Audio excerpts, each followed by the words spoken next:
June 7, 1916. The chalk hills south of Ypres, Belgium. Rain has been falling for days, turning the battlefield into a gray ocean of mud. Above ground, artillery never stops. Shells tear the sky open, then slam into the earth with a wet, bone-deep thud. Men huddle in trenches filled with brown water, their boots rotting, their nerves already gone. But something else is happening beneath their feet. Far below the shell craters and the barbed wire, in a world without light, British miners crawl through tunnels no wider than a coffin. The air smells of chalk dust, sweat, and fear. Every breath scrapes the throat. Every movement risks collapse. They do not carry rifles. They carry picks, shovels, and listening devices. These men are tunnelers, coal miners pulled from pits in Wales, Yorkshire, and the north of England. The army brought them here because they know how to dig through stone in silence. And silence is everything. German miners are down here too. Somewhere in the darkness, maybe just yards away, enemy soldiers are doing the same thing, digging toward them, listening for them, hunting them underground. You cannot shout. You cannot run. You cannot even stand upright. The war above is loud and chaotic. The war below is slow, tight, and terrifying. A tunneler presses his ear to a cold metal disc fixed to the tunnel wall. He holds his breath. The only sound is his own heartbeat pounding in his skull. Then, faintly, something else. Scraping, not rock falling, not the shifting of timber. Human hands. Digging. The Germans are close. If the two tunnels break into each other, there will be no warning. Just faces appearing in the dark. Pistols firing, knives swinging, men screaming in spaces too small to escape. This underground war has no flags, no medals, no witnesses. Only bodies that vanish into the earth. The purpose of these tunnels is not to fight. It is to kill everything above them. British engineers have mapped out the enemy trench system with precision. They know where German command posts, machine gun nests, and artillery observation points sit on the surface. Their goal is to get beneath those positions and place massive explosive charges under them. Not bombs, mines. Each one packed with thousands of pounds of ammonal, enough to rip entire hills apart. If they succeed, the explosion will tear the ground open, swallowing trenches, men, and fortifications in seconds. But first, they must dig for months through chalk and clay without being heard. One wrong strike of a pick, one careless cough, one timber beam cracking, and the Germans will know exactly where they are. When that happens, the enemy responds in the only way they can. They dig a counter-tunnel. Then they pack it with explosives of their own. The goal is not to break through. The goal is to collapse the enemy tunnel and bury everyone inside. These underground explosions are called camouflages. They are small compared to the massive mines being prepared. But they are lethal in a different way. They crush men alive. They suck the oxygen out of the tunnels. They turn narrow passageways into tombs. A British tunneler named William Hackett is trapped in one such collapse. The roof caves in, pinning him under chalk and timber. His comrades dig frantically to reach him, their hands bleeding, their lungs burning. They finally break through. Hackett is still alive, but he cannot move. The tunnel is unstable. Any attempt to pull him out could bring the entire ceiling down on everyone. His commanding officer orders him to be left behind. Hackett refuses. He tells the men to save themselves. He will not risk their lives for his. They seal the tunnel. William Hackett is never seen again. Above ground, no one even knows his name. By 1916, the British have dug more than 20 massive mine tunnels under the German lines near Ypres.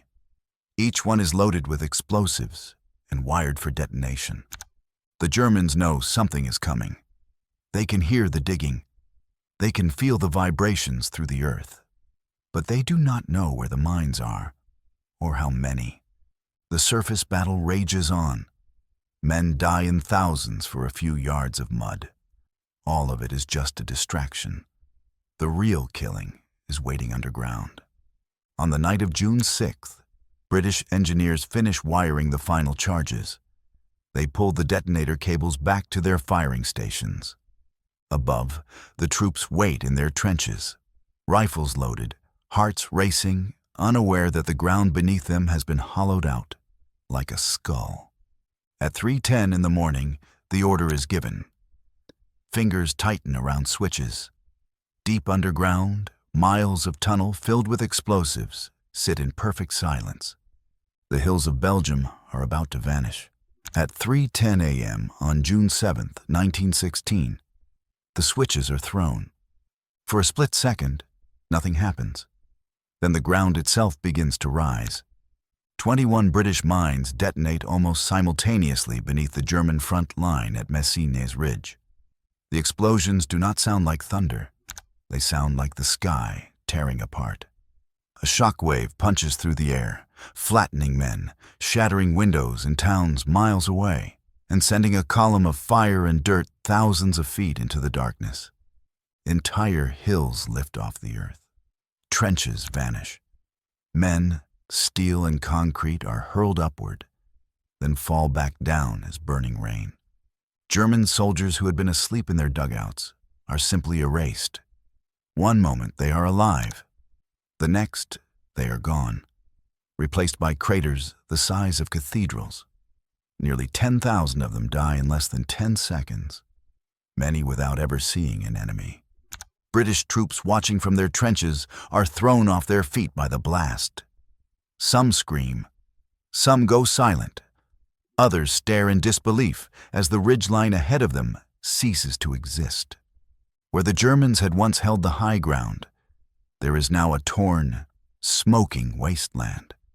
But beneath that ruined surface, something even more terrible has happened. The mines do not just kill the enemy above. They kill the men who built them.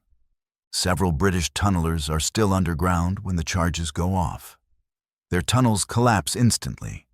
Some are crushed by falling chalk.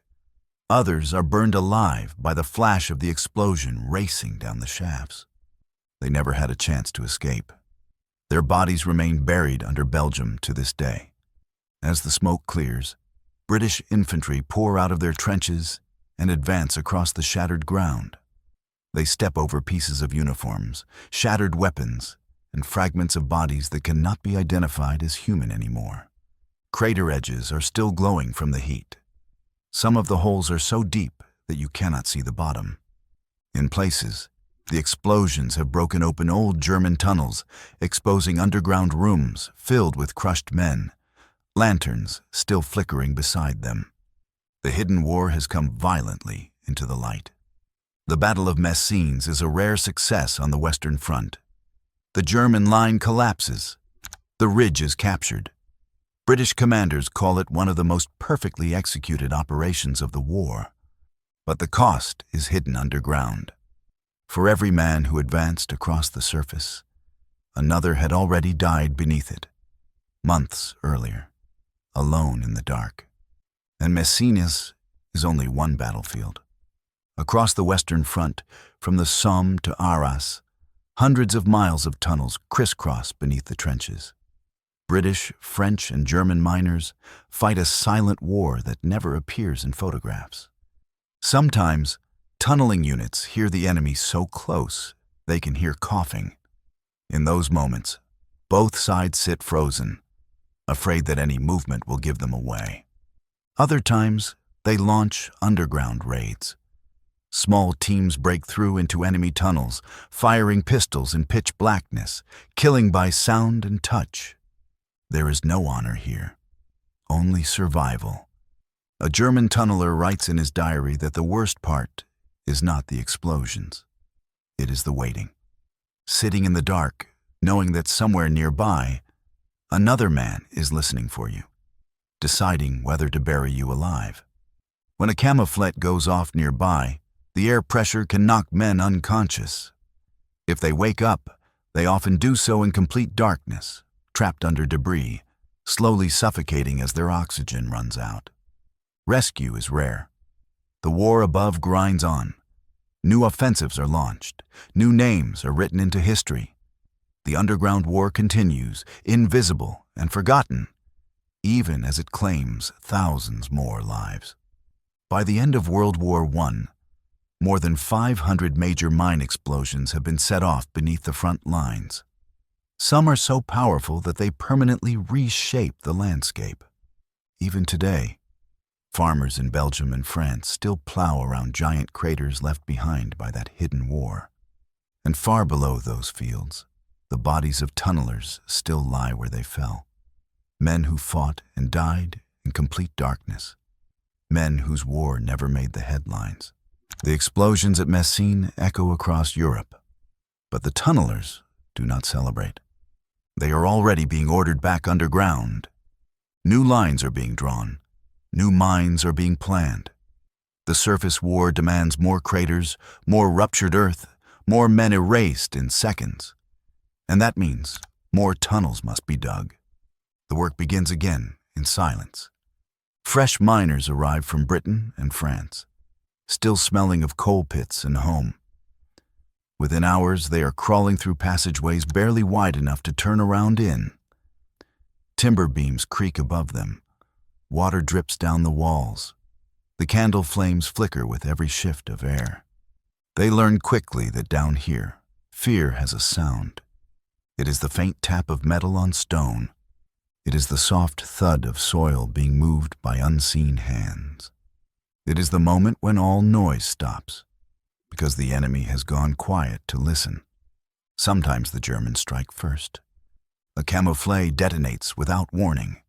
The shock wave races through the tunnels faster than any man can run. Supports shatter. Dust fills the air so thick it turns day into night. Men scream until their lungs fill with chalk. Those who survive claw through debris, desperate to find an air pocket before they suffocate. Others do not die right away. They are buried alive. Rescue teams dig toward their voices. Sometimes they reach them. Sometimes the voices fade into silence before help arrives. One French tunneler is pulled out after 3 days underground. His hair has turned white. He never speaks again. The British Army keeps records of surface casualties.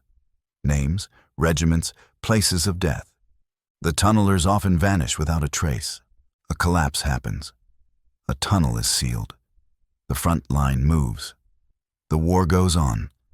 Families back home receive letters saying their sons are missing. No grave, no body, just mud. Even after the war ends in 1918, the underground does not give up its dead.